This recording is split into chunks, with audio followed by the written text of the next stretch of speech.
faut qu'on se dise la vérité. Il faut qu'on se dise la vérité. Si on veut réellement déraciner les modes à l'origine du sous-développement de l'Afrique, nous devons encore penser d'où ça vient. Pourquoi les pays africains, qui pourtant ont le potentiel économique important, sont employés pour des guerres et du terrorisme avec la complicité de certains pays occidentaux? Vous voyez ce qui se passe ici, tout près de chez nous. Pourquoi ce silence? Est-ce que la communauté internationale ne voit pas les conséquences? Je vous dis que si ça continue comme ça, la guerre risque d'être généralisée dans la région. Parce que le peuple ne peut pas se laisser faire. Si le Rwanda continue à faire des conquêtes dans le territoire et dans notre pays, je sais qu'il va arriver même au Burundi. Parce qu'il est en train d'entretenir des jeunes réfugiés. Il les arme. Maintenant, il est en train de les aguerrir dans la guerre du Congo. Un jour, il veut venir au Burundi. Nous n'allons pas accepter la guerre généralisée. Nous savons son plan. C'est qu'il est en train de préparer quelque chose contre le Burundi. Et heureusement, les Burundais sont avertis. Si la communauté internationale le laisse faire, en tout cas, ici au Burundi, on ne va pas se laisser faire. J'appelle encore une fois la communauté internationale à prendre cela au sérieux. Nous avons une menace dans la région. Ce n'est pas le Burundi seulement. La Tanzanie, l'Ouganda, le Kenya, c'est à toute la région, c'est une menace. Si l'Est du Congo n'a pas la paix, la région n'a pas de paix. Ne pensez pas que c'est le Burundi seulement qui éprouve une menace. Les Sud-Africains sont en train de souffrir à l'Est du Congo. Est-ce que vraiment, vous voyez où se trouve l'Afrique du Sud? Mais l'insécurité à l'Est du Congo a des conséquences sur l'Afrique du Sud. N'est-ce pas, monsieur l'ambassadeur?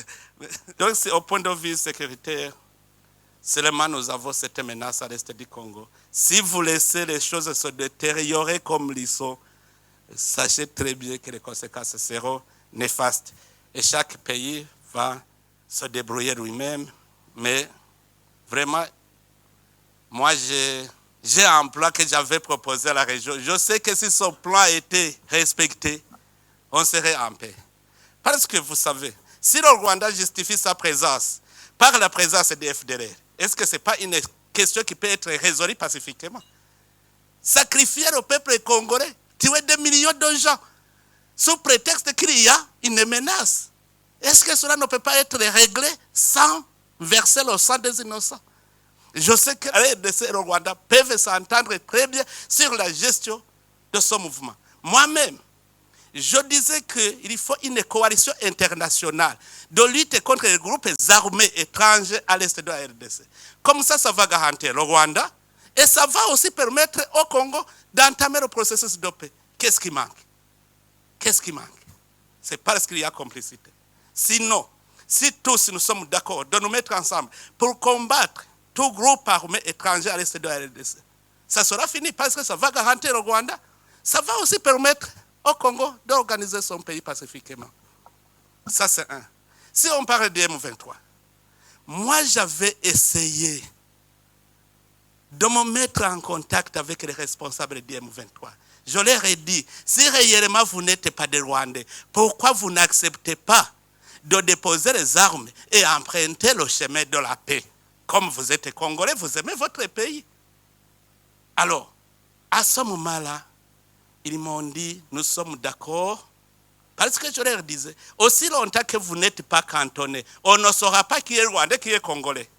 Il faut d'abord aller dans la zone de cantonnement, comme ça les Congolais sont à part, et puis les Congolais vont entamer le processus de paix, et les Rwandais vont rentrer chez eux. Sinon, on va toujours vous considérer comme des Rwandais. Et ils m'ont dit, le problème c'est qu'on nous impose d'être cantonnés dans une zone invivable. J'ai envoyé mes officiers pour aller inspecter la zone. C'était la zone de Sabignon. Ils ont trouvé que la zone était invivable. Et j'ai proposé au gouvernement congolais de décider sur une autre zone. Le gouvernement congolais a accepté. Nous avons fait la reconnaissance de la zone de Lomangabo. On a envoyé les chefs d'état-major pour aller inspecter, voir si la vie est possible. On a trouvé que toutes les facilités étaient là. Et le M23 avait accepté d'aller dans le cantonnement. On avait mis en place tout le nécessaire. Mais au moment où on allait commencer le mouvement, ils reprennent le combat. Pourquoi? Alors que chez moi, d'ailleurs, ils avaient dit, si nous y allons, quelle est la suite? La suite, c'est maintenant aller dans le processus de paix, les négociations de Nairobi. Et tout ce que vous réclamez, vous allez le réclamer pacifiquement. Ils avaient accepté. Et j'avais convaincu même le gouvernement congolais, souvenez-vous, le gouvernement congolais avait dit, s'ils acceptent d'être cantonnés, c'est qu'ils acceptent le processus de paix, nous allons les intégrer dans le processus de Nairobi. Le gouvernement congolais était d'accord. Mais quand ils reprennent le combat, comment négocier avec quelqu'un qui ne veut pas la paix? D'abord, pour négocier, il faut créer des conditions favorables aux négociations. La première chose, c'est le désengagement des forces pour ramener la confiance entre les partis en conflit. Que ce soit le Rwanda, que ce soit la RDC, il faut que d'abord, il y ait cessation des hostilités, que les forces se désengagent. Comme ça, on crée un climat de confiance. Les gens vont se parler sans inquiétude. Or, entre les États, comment s'effectue le cessez-le-feu, le désengagement? C'est que les forces dans notre pays vont se désengager et aller dans leur pays. Et ils vont entamer les négociations. C'est normal. Mais qu'est-ce qui manque? La communauté internationale est ici. Qu'est-ce qui manque sur les deux processus? J'avais proposé ce plan et la région avait décidé d'envoyer une force régionale pour d'abord sécuriser les citoyens congolais, mais aussi pour combattre les groupes armés étrangers. C'est cela la présence du Burundi en RDC. On est allé dans le sens de l'idéologie régionale. Quand nous sommes arrivés au Sud Kivu, vous êtes témoins.